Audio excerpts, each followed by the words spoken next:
Let me just clap so we sync this with the other one. Hello there everyone, and welcome to another episode of the Long Live Rock and Roll podcast. On my left, as always, Mr. Felipe Amorim. How you doing, man? All good, man. Hello, everyone. Yeah, we're doing a different thing today. We're recording from the car on tour because we've been trying to get together and things have been so busy. This guy is just gigging like crazy. He's the main blues drummer in London, in Soho. So you're gigging every night, aren't you? The hardest working drummer in my price bracket. So we've struggled to get together over the last few months, but we've got some time now. We're driving up to Glasgow, Scotland today, so we thought we'd do an episode whilst we're recording, so it's a bit different. I know the audio might not be as good as the normal ones we do when we're sat at home, but we're still bringing you the content, and happy to have a good discussion, aren't we? Yes, of course, yeah. So we're going to send you the remastered version of this later, you know? We reissue the episode 2 years later, and we'll charge you double for it, and put it in some new packaging. So this episode is going to be a little different. You guys remember the natural talent versus hard work discussion we had, and the classic rock discussion. This is also going to be a topical discussion, if you like. And what we're going to talk about today is lineup changes within bands in rock and roll. Wow, what do you think about that? I love the subject. We were talking about this because sometimes you love a band and you want that band to be perfect and to be like that forever. Before we start, the ceremonial. Hold on, get on camera. Oh yeah. There we go. The ceremonial cracking of the beer. As the police look over at the bridge. Oh, brilliant. Brilliant. I'm not drinking, obviously. My eyes are... And you can't see from my sunglasses, but my eyes are fixed on the road, so don't worry about that. Yeah. We're all good, yeah. Well, if you're listening to this episode, we survived. I feel like this could be like one of those Frank Zappa tapes that get lost in time. Yeah, and they're like, if you don't survive, I hope you find this anyway. But yeah. Anyway, lineup changes. So why don't you talk to us a bit about, I don't know, general thoughts on lineup changes? Well, as I was saying is, when we love a band, we don't want it to change, do we? It's like, I love those guys, that lineup, that band. Yeah. And some bands managed to go through history without a single change, or at least they didn't change whilst they were famous, right? Yes. Sometimes they have different lineups before they reached a certain level of success, but they never change. Or when someone dies, they say, this is the end of the band, right? Yeah. So for those bands, it's easier for the fans to still relate to the band because it's the same guys. Yeah. And you get a lot of hate when a band needs to change someone, because sometimes the band doesn't want to change, but they have to. Isn't it funny when you think that, people in normal everyday jobs, if they're not happy with their job, they make a change, they hand their resignation in, they go and find a new position. But in music and rock and roll, it's almost... We don't accept it. No, it's like, hey, you're part of this band, you've got to be with it forever. I think, linking to what you said, there's two ways that you can look at lineup changes. There would be the fact that you're happy, as in, a band with a certain lineup has released an album that has done something for you sentimentally or emotionally. That album means something to you, and so those 4 guys or those 5 guys together making that music at that time had a deep impact on you. Yeah. So you get upset when one of them leaves. But on the other side, I think there is the musical, the broader side of it, where people say, well, actually, I don't mind who plays drums in this band because I like all of their music. When they had this drummer early on, when they had the new drummer, I like it all, so I don't care. Well, that's an interesting point there, because when you talk about changing a drummer or bass player, it might affect the band, but I think what people notice the most is when they change singers. Yeah. So I want to mention a few cases like... Well, singer is the voice of the band, isn't it? Well, exactly. It's and more, the face. Yeah, exactly. You might not be able to identify who the drummer is by a drum fill or groove, or who the bass player is based on whatever groove or bass tone he has. But you can certainly tell who's the singer, right? In most cases, right? Even in bands with more than one singer, most people know the difference between the voice of John Lennon and Paul McCartney. So you like that singer, you like the other one, whatever. I think there's one band we can mention right away is Black Sabbath. Yeah. Right. But that's very different, isn't it? Because the contrast voices, the contrast in the voices of Ozzy Osbourne and Ronnie James Dio, they're almost on other ends of the spectrum. Yeah, I don't even want to mention the other singers because they kept changing, right? But so those two guys, Dio and Ozzy, how can you compare them? They are You can't. total opposites. They're so it? different. Ozzy's a guy who shouts and actually happens to hit a lot of right notes, but his voice has attitude and it has power and it has aggression. Dio, I don't know this, but to me he seems as if he is as good as classically trained. Yeah. My wife's a vocal coach and she said Dio's voice sounds so operatic to her. He is operatic. He's clearly more technical than Ozzy. Yes, right? yeah. So it's not a competition here, right? We're not saying this guy's going to score more points It's than just the other. what each voice does for the band. He is more technical, so he could do a lot of stuff that Ozzy couldn't do. On the other hand, Ozzy's voice is so unique. Yeah. And I find, you can find a few metal singers that try to sound like Dio, and they kind of manage to, but who sounds like Ozzy? Exactly, nothing. Also, Ozzy, being an original member, he's got the emotional connection with the band, isn't it? Yeah. You were part of that band when they were playing pub gigs. Yeah. Yeah. And then they became famous. There is Ozzy in the DNA of Black Sabbath, Yes. and there isn't Dio in the DNA of Black Sabbath. Exactly, and you have, I think Geezer Butler is the main lyricist, right? Yeah. So one thing was for him to, let's write lyrics for Ozzy. I know how it's going to sound in his voice, or whatever. Yeah. And then you're going to write the lyrics for Dio or any other singer that joins the band. It does change a lot. When I first listened to Heaven and Hell, the first album With Dio, yeah. I was quite shocked. I said, is this Black Sabbath? Yeah. It's so different. It is. But I love the album. Yeah. So do you know what I did emotionally to feel better about it? So it's a different band. Fair enough. I say I'm listening to a different band with some members of the other band I like. For commercial reasons, they kept the name.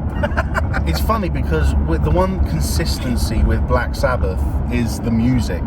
And I don't mean the music as in the song you're hearing, I mean the actual music played by the instruments. I don't feel that has changed. But now we talk about the overall music.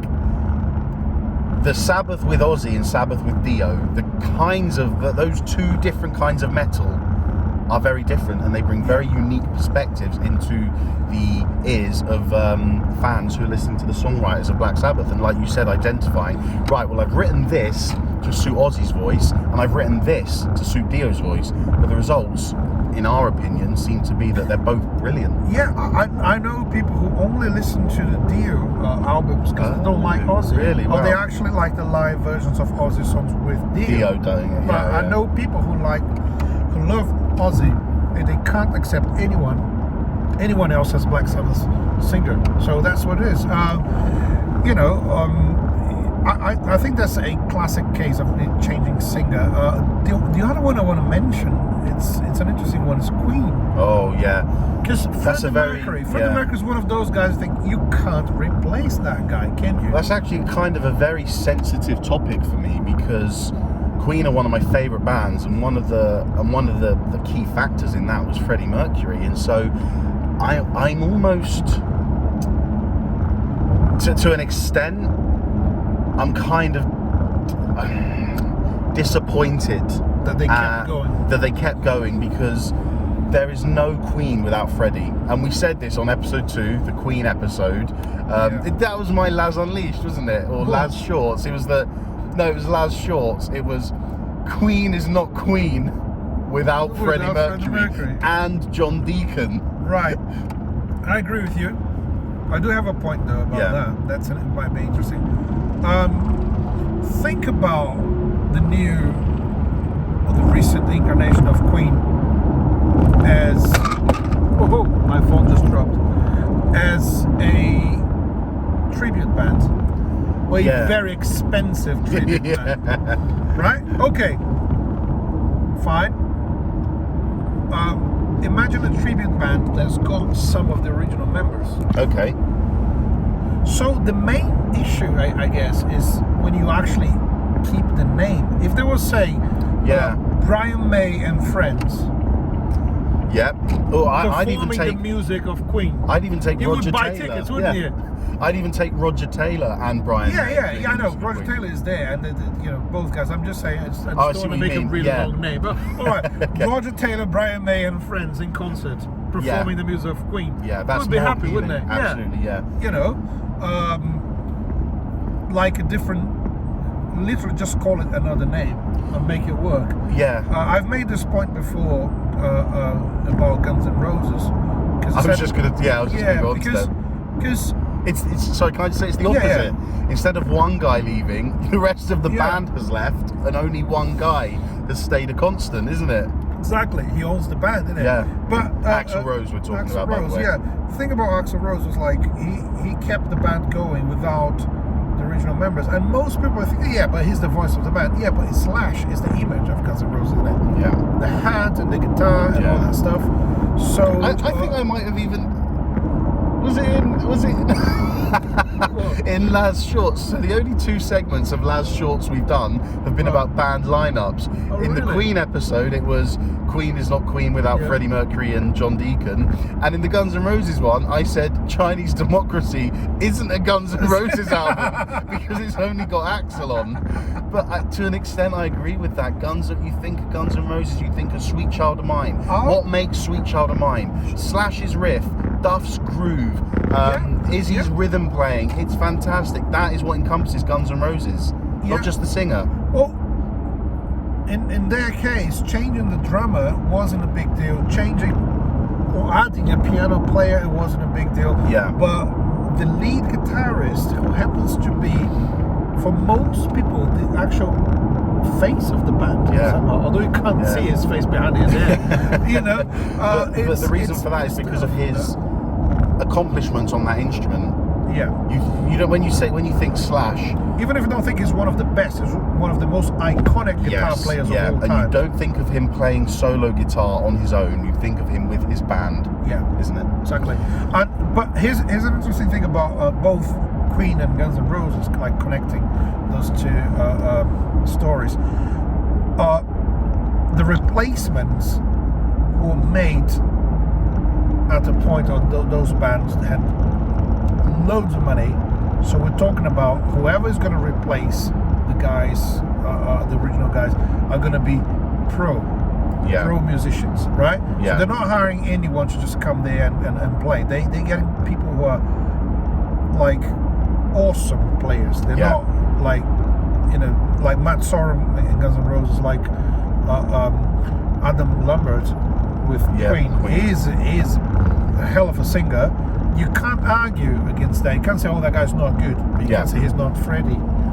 Yeah. That is the point. Yeah. He's not the guy you want to listen to singing those songs. It's not the voice you want on those songs. Paul Rogers did a great job with Queen. Wow, what a singer. Also a pro, But the point is, can you feel the emotional connection with the band if they're not there, if the original guys are not there? That's what I was going to say. I was going to ask you what impact you think bringing session guys into an already established band. What do you think that does for the music and the songwriting and the, I suppose, morale in the band? Well, in every artistic project, if you add a person, if you put any other human in the room, you change the whole vibe. That's a fact. Yes. You change how people behave and think and act. Yeah. So one good example of a session guy. So we're talking about session musicians or freelance musicians. Those guys who don't necessarily belong to a band and they work for several different artists. If there is anyone who doesn't know what the definition of a session musician is, like Felipe said, you record for people, you're not tied to a band, you could be hired for one tour or a couple of gigs. Yeah, you might do freelance work. Yeah, or you might do one tour, or you might stay in the band for 20 years even though you're not part of it. Those things happen. So when you add session guys, then you have a completely different story because they are not there to contribute artistically. Yeah. They're usually not there to give an opinion. Yeah. But they do change the environment. One great example, the Beatles. No one considers that the Beatles actually had a lineup change since Ringo joined the band. When Ringo joined, the Beatles became the Beatles. Yeah. Right? And what happened after was, right at the end, they added one member.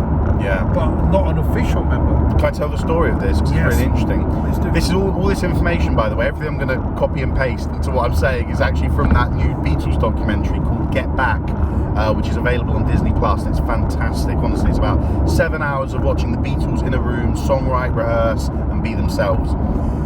Now, for that, they were in the process of recording the Let It Be album, and as well as this, they were working on a special show for audiences. They didn't know yet that it was going to be on the rooftop, but that was the show. They were seriously struggling, and the fantastic thing about the documentary is you see them struggling. You see them make fantastic musical and songwriting ideas, but they never manifested. They couldn't work together to get the song over the line and finish it. The morale was down. George Harrison had left the band twice, I think, in a couple of weeks and come back, and everything was awful until Billy Preston, aka the fifth Beatle, turned up. He was doing a session at Abbey Road for another band, and he just came in to jam with them. And from then on, that's it. Wow. The history was made, because Billy Preston's keyboard playing alone changed how Paul McCartney and John Lennon started viewing these songs.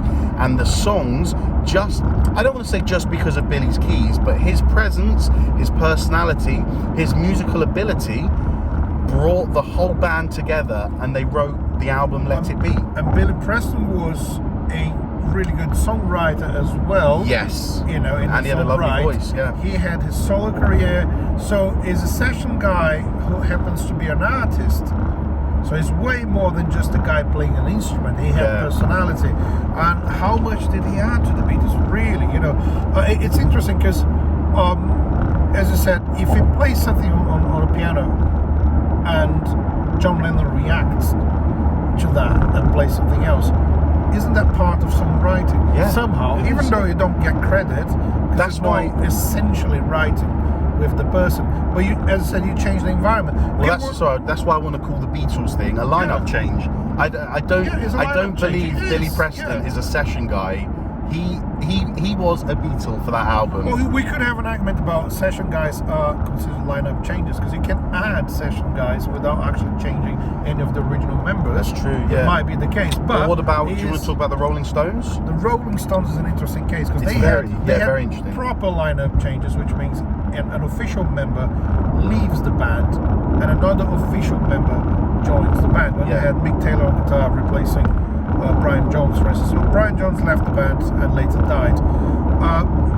That was a crucial lineup change for them, the first one, and an important one, because he was writing songs, he was a multi-instrumentalist, unlike anyone else in the band. So they lost a big piece of their puzzle right there. Right. You know, it's how would they, you know, get themselves together and regroup as a band. That was quite tricky. But then you have Keith Richards and Mick Jagger from that point until the end of their career as the leaders, as the main songwriters. Yeah. So you could argue that you don't need anyone but those two to have the Rolling Stones, and I would say that that's right, you know. Would you say the same about the Beatles, Paul and John? Could they have done what they did with another second guitarist and drummer? I don't know. Do you know why? Because Ringo came with Hard Day's Night title. Oh, really? He came up with, what else? 8 Days a Week. Oh, yeah. So he wasn't writing those songs, but he was giving them ideas. But he did his share of writing as well, didn't he? Yeah, he did. But exactly. But not even that. I mean, I love John Lennon's and Paul McCartney's solo careers, and I love Wings. But in terms of songwriting, it's not as good as the Beatles, in my opinion. They were at their best when they put both of their talents together. Also, when they had the other guys creating the band environment, it's your mates with you, jamming, having fun. Yeah, you're right. It does affect the songwriting. Yeah. Going back to the Stones, so first you have excuse me, let's call it a proper lineup change. The original member left the band, he gets someone else to replace him. But then you don't make a big deal about it, and you focus on the guys who were there before. So Keith Richards and Mick Jagger instead of Mick Taylor, who's the guitar player who joined the band. Then things started to change more drastically, and you have Ron Wood joining on guitar, who's got a big personality as well. But he said in an interview he didn't want to change the way things were working for the Stones. So he said, I would only give my opinion on should we use this chord or another one if they got stuck.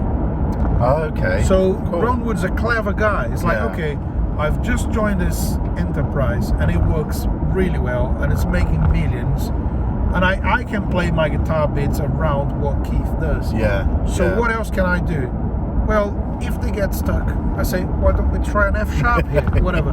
That's exactly what he does, and he does contribute, but he knows his place as just a guitar player in the band. Let's put it like that. But then they have, they lost. Bill Wyman. Wyman. That's what I pronounce it. Yeah, Bill Wyman. Do you guys remember in the classic rock episode, me and Felipe and Johnny? Do you remember how long it took us to remember the guy's name? Oh, was the it bass him? player? Yeah, Bill Wyman. Yeah, Bill Wyman. Yeah, he's a friend of a friend. We remembered it this time, Bill.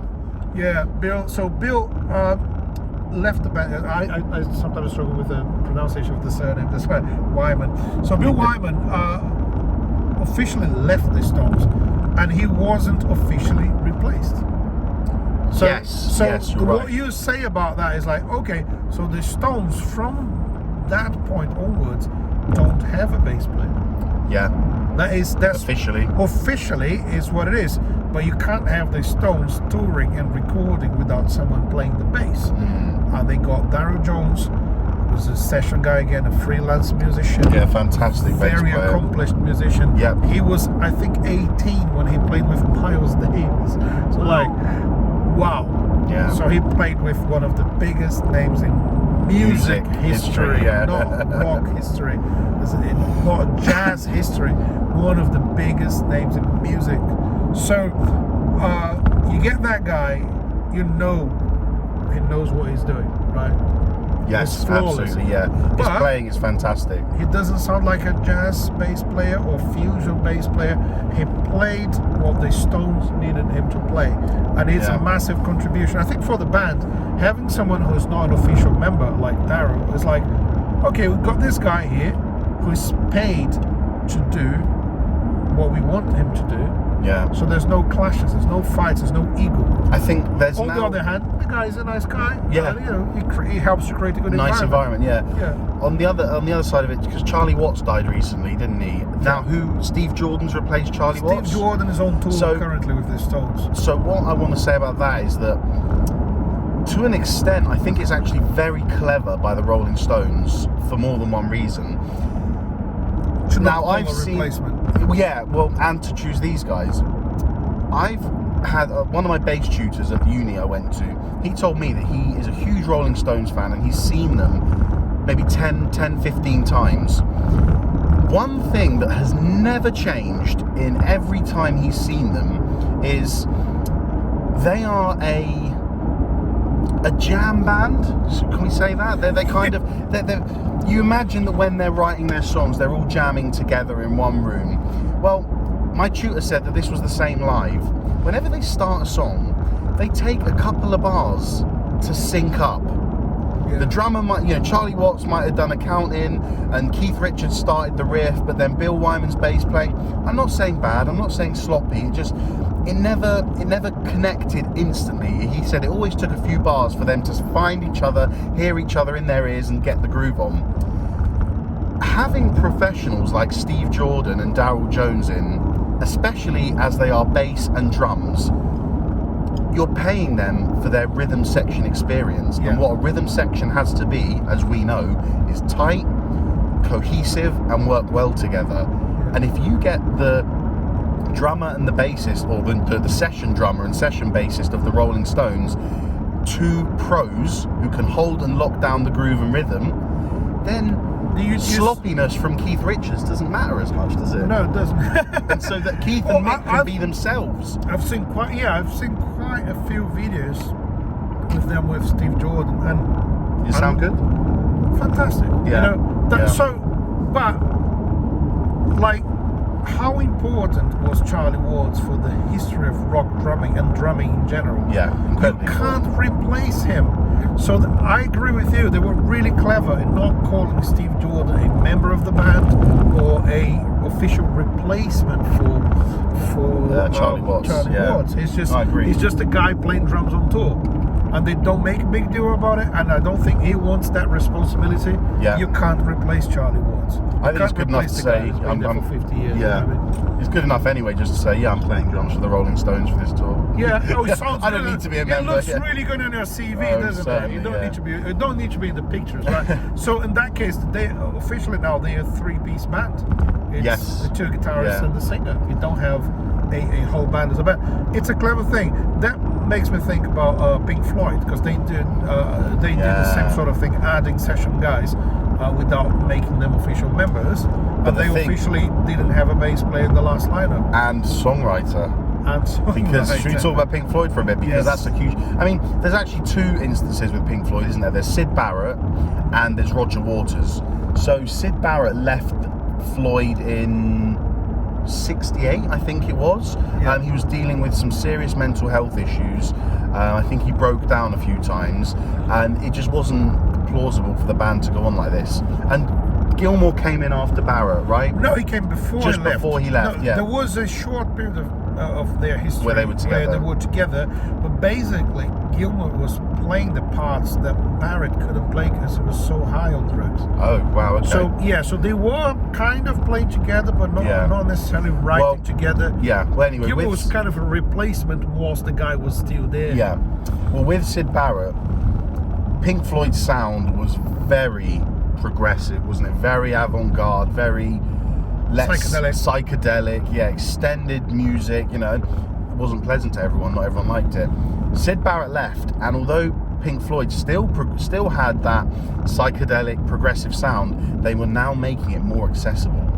Yeah. They were making the songs shorter, think of Dark Side of the Moon, and it made it more accessible to the audience. So you do wonder, if Syd hadn't have left, maybe they'd have just been one of those underground bands who play 20-minute long songs of a guitarist hitting his guitar with a drumstick for the sake of art. Very hard. But if Syd Barrett hadn't left, Pink Floyd might not have found that beautiful balance they found between rock music and progressive music. Well, they wouldn't have become the Pink Floyd we know. Certainly not. I do love the first album. I think The Piper at the Gates of Dawn it's an awesome psychedelic album.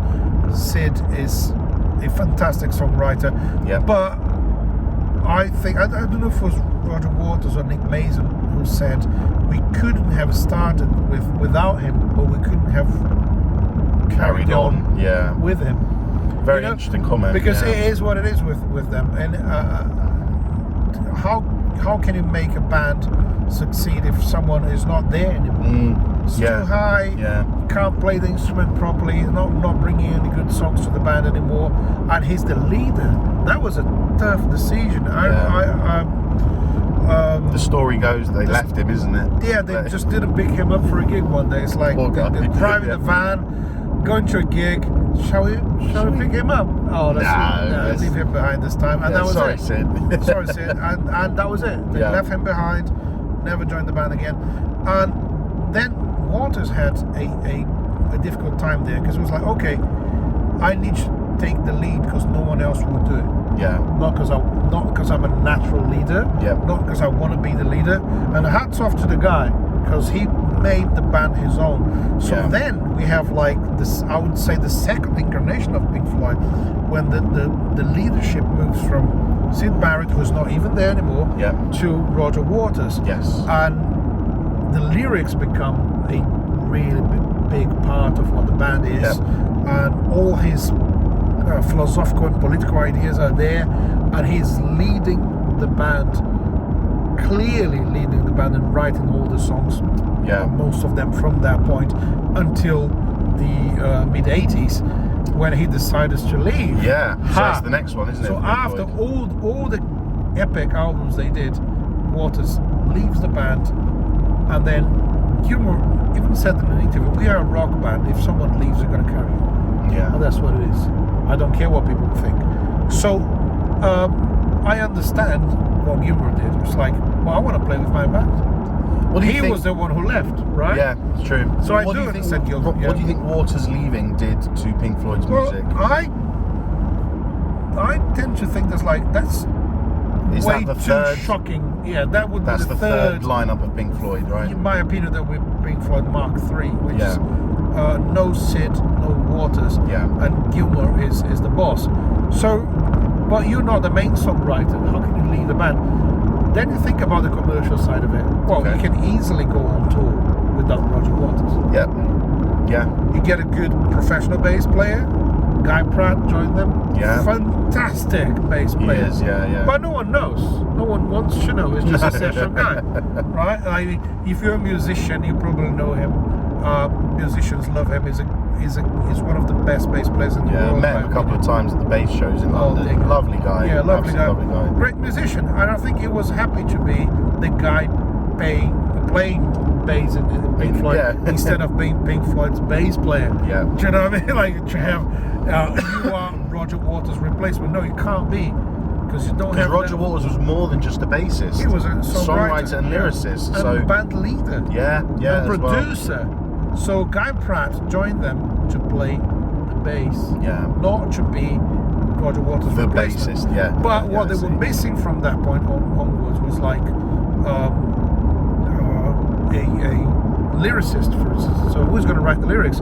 Also, I like to listen to songs like Comfortably Numb, where you have Waters' voice on the verse and Gilmour's voice on the chorus. Yeah. It makes it interesting. You get a big contrast. And then you have just one lead singer in the band from that point, and for me, it gets a bit boring sometimes.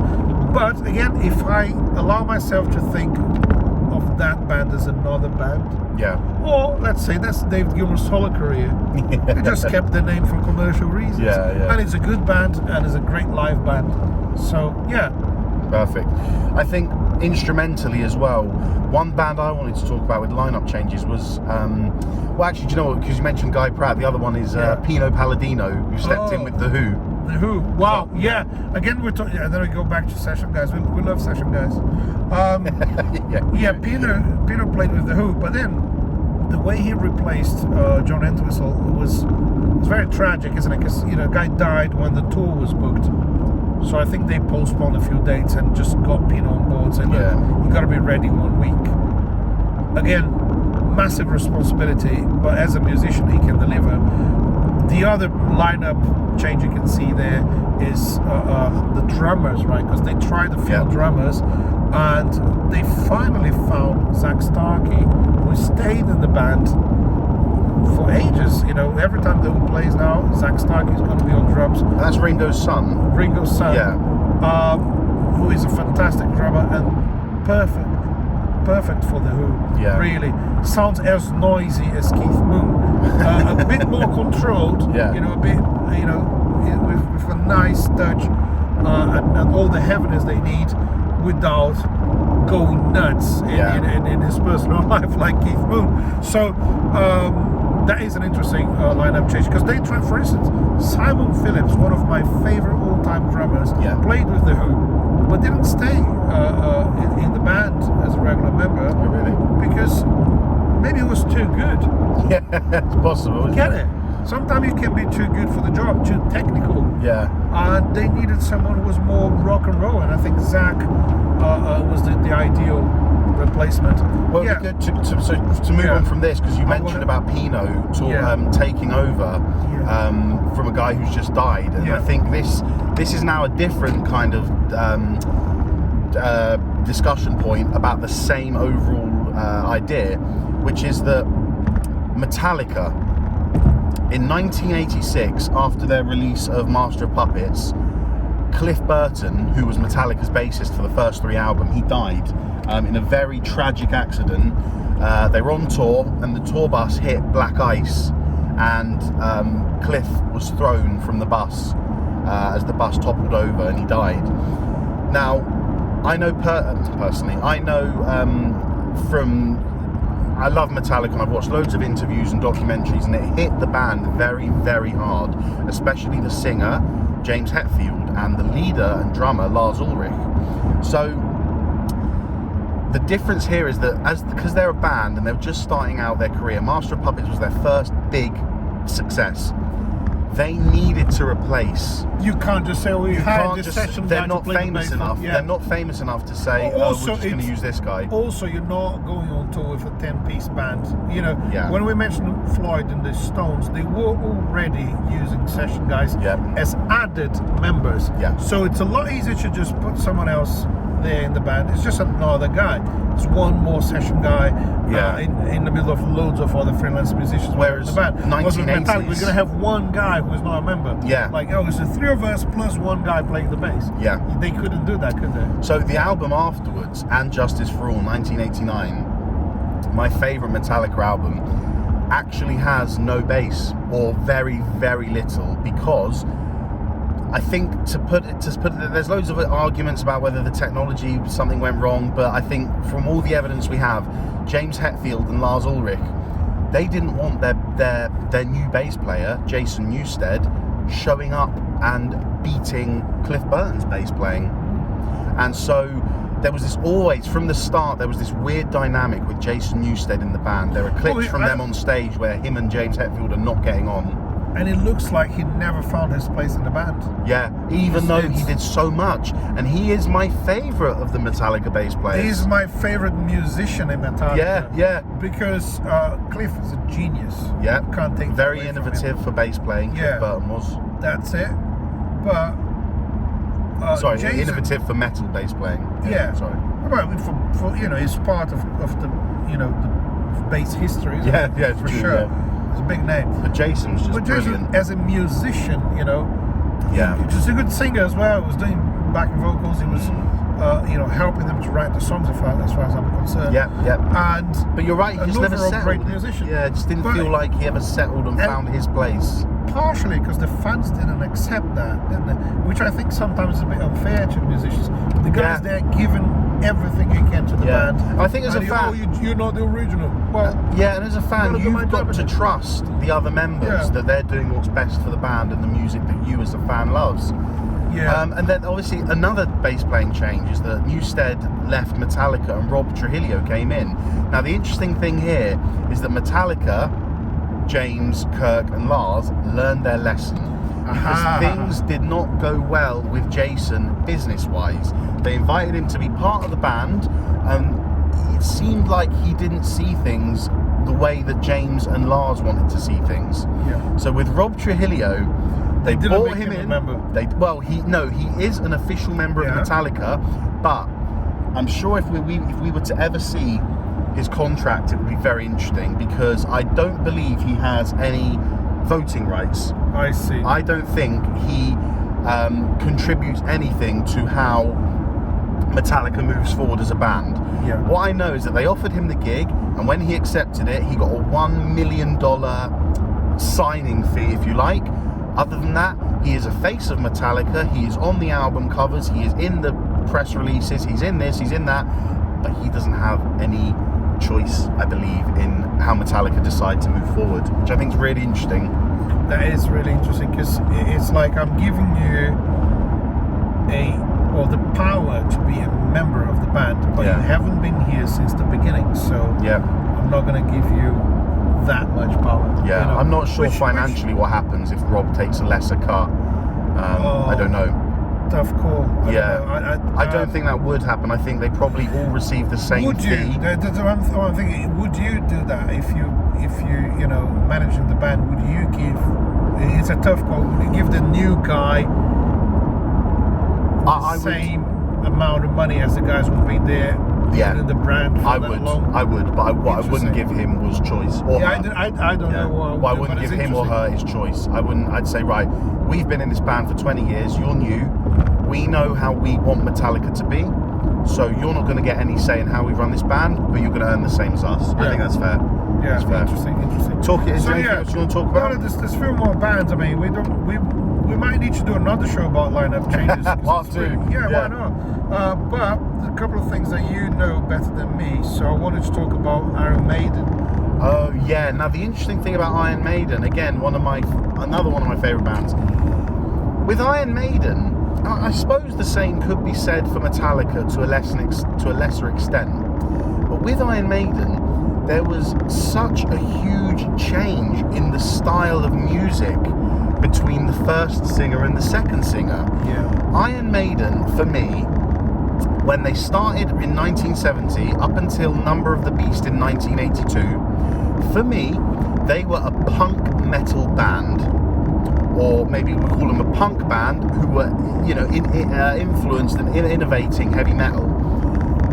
Paul Di'Anno was a great punk vocalist, and you got Steve Harris writing the metal music that was in a punk style. When Bruce Dickinson joined the band, it was a defining moment and a change in the style and sound of Iron Maiden. Now, a lot of people, Iron Maiden and you think of the rhythm, that signature Maiden. There was that in the first two albums, but the overall vibe of it felt very different. It feels very different. Well, Nico wasn't in the band as well. Nico wasn't in the band. Yeah. Paul Di'Anno was on vocals. Clive Burr was on drums. And then 1982, Number of the Beast, Bruce Dickinson was on vocals. I still think Clive Burr was on drums for Number of the Beast. I think Nico came in for Peace of Mind. But anyway, you've got Bruce Dickinson with his high, long-held, screaming notes that actually said, we're Iron Maiden and we're fucking metal. That's it. And he's a lyricist as well, isn't he? He is, yeah. So from that point onwards, you have a guy who most people don't know that Steve Harris is the boss. Yeah, and the songwriter, the primary songwriter. Yeah, but because Bruce Dickinson is so is such a strong character, and it's you can't think of Iron Maiden without him nowadays. No, not and at all. It's such an integral part of the image of the band and the sound of the band, and his voice is so easily recognizable. So being a Maiden, sorry, go on. Yeah, no, he is Iron Maiden for me. Yeah, but there's a being a Maiden fan. Every other Maiden fan listening will know that there's a little spell where Bruce Dickinson left and Blaze Bayley came in. Poor guy. We don't talk about that as Iron Maiden fans. No, but in all seriousness, nowadays Iron Maiden are playing a song on tour called Sign of the Cross, which is a Blaze Bayley tune. Yeah. So I love this idea that, and they play loads of stuff Bruce from the first two albums. Yeah. Well, Bruce doesn't mind singing, and Iron Maiden are saying this is part of our history. Yeah. This is part of our history, and we're not going to forget just because we didn't get on with Paul Di'Anno. We're not going to forget that he was ever a member. This is how we got to Iron Maiden. This is how we got Iron Maiden to where they are today. Yeah. I think that's really crucially important. That is really, really interesting to acknowledge that those guys had a part to play. Yes, exactly. And although some fans are not going to understand it, not going to appreciate it, but it is what it is. It's there. It's part of the history. We should talk about one of your favourite bands, Deep Purple. Deep Purple. Oh, Deep Purple. Here we go. The first lineup didn't have Ian Gillan and Rich Blackmore. So when you think about the original band, here comes an interesting concept to me. Original lineup versus classic lineup.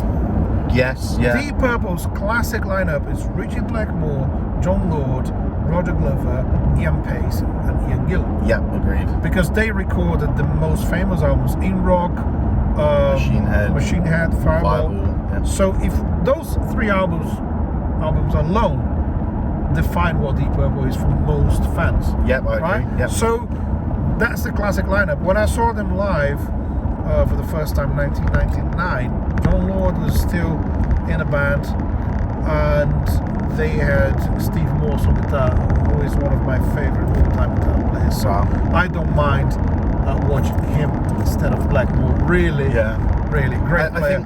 But it's still very close to the classic lineup. You're just missing one guy, so easier for people to accept that. Well, I think Deep Purple are one of the examples that I made at the start of the episode where I said, for me anyway, the music is so consistent that I don't mind who's in it. I love Richie Blackmore as a songwriter and guitarist. I love his work with Rainbow.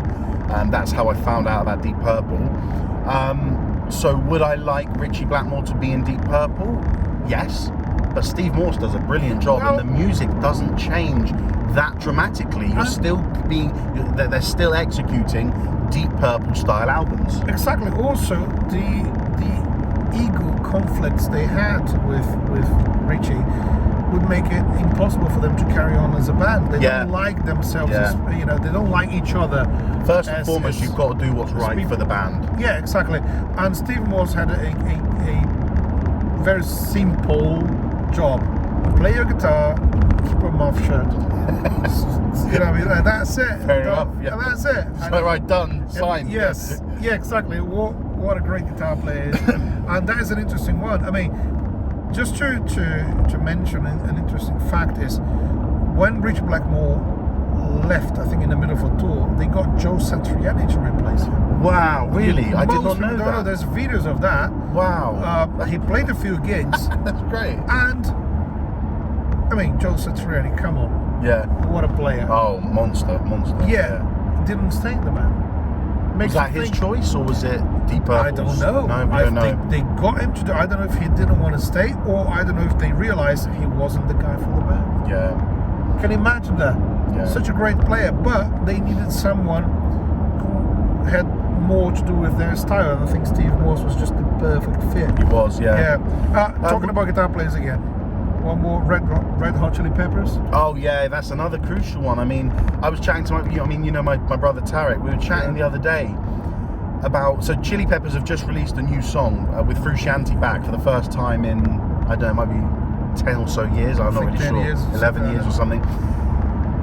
There is just a wonderful familiarity with this new song. As soon as I hit play on it, and the opening guitar riff happened and was being played, I just thought, this is home.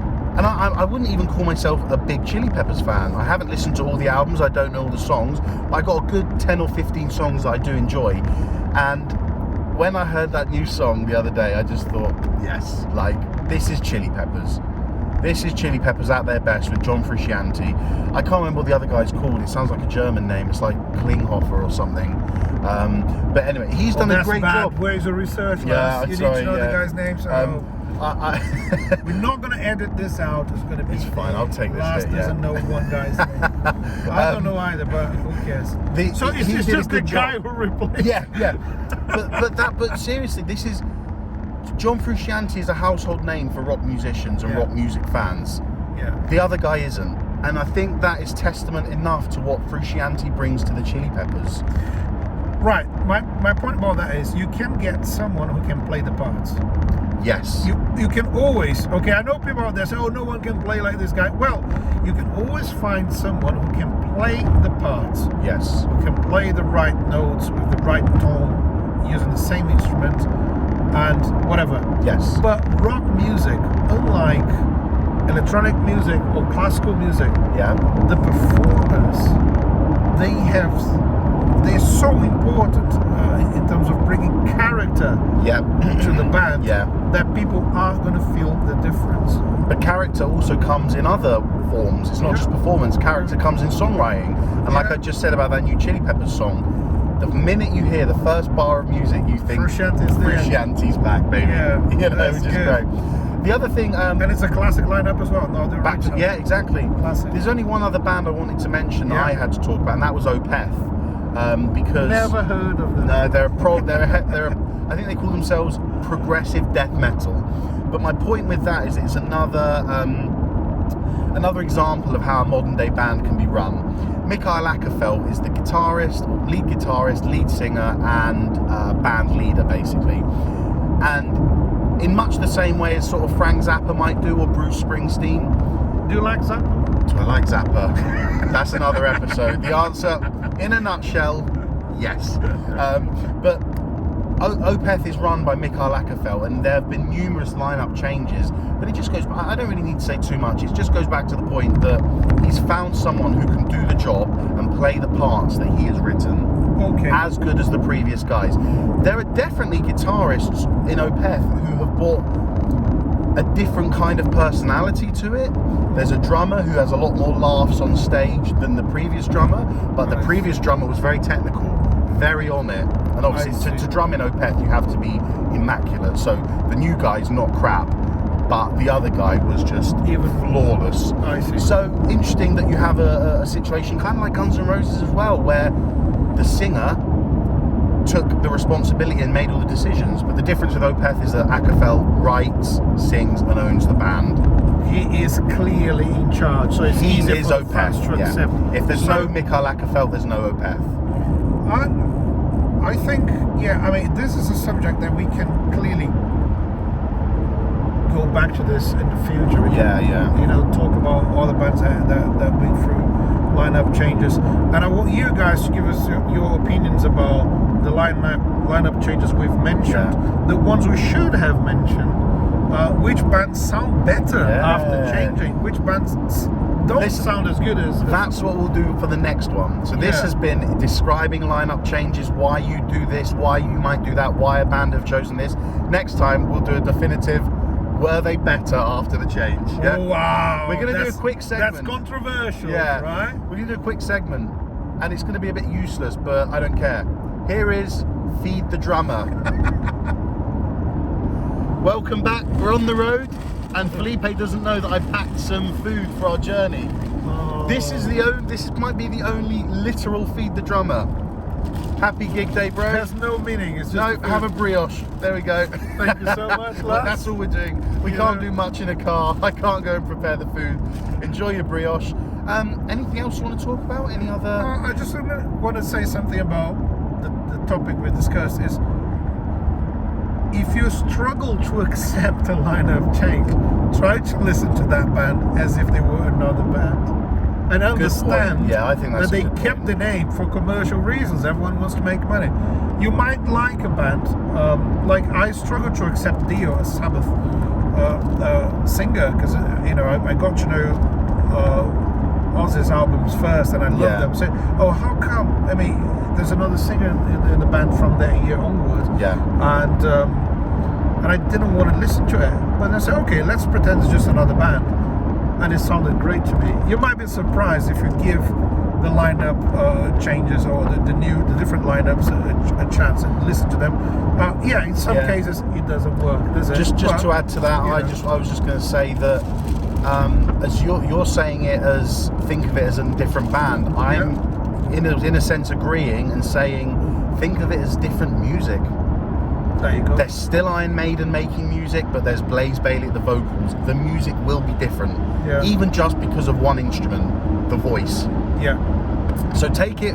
Any lineup changes, sort of take them with an optimism, because it could go in the direction that you couldn't imagine, and they might make a great album or a different album. Think about Spinal Tap. The drummers, they all died. How can you carry on? You know. You just have to. You're not gonna. Spontaneous combustion, one of the leading causes of drummer deaths in Spinal Tap. Yes, it happens, but they carried on. We need to do an episode on Spinal Tap as well. So many ideas. That will be coming soon, guys.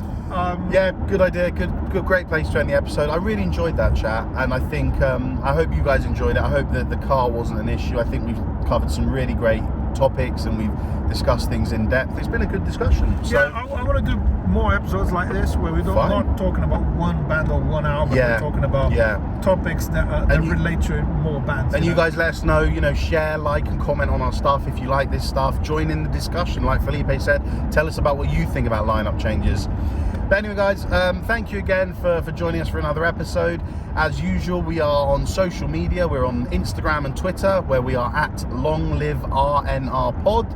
Then on YouTube and Facebook, you can search the Long Live Rock and Roll Podcast. As I mentioned in the last episode, we're going pretty YouTube heavy at the moment. We're going to try and put all our content there so that people who prefer visual experience can use that, and you still get your podcast on all your providers. So thank you again very much, guys. Give us a like, a share, a comment, a follow, any of that stuff, and keep supporting us, because we really love what we do, and we hope you enjoy it as well. Yeah, thanks for being with us, and keep on rocking, everyone. As usual, guys, take care, and long live rock and roll.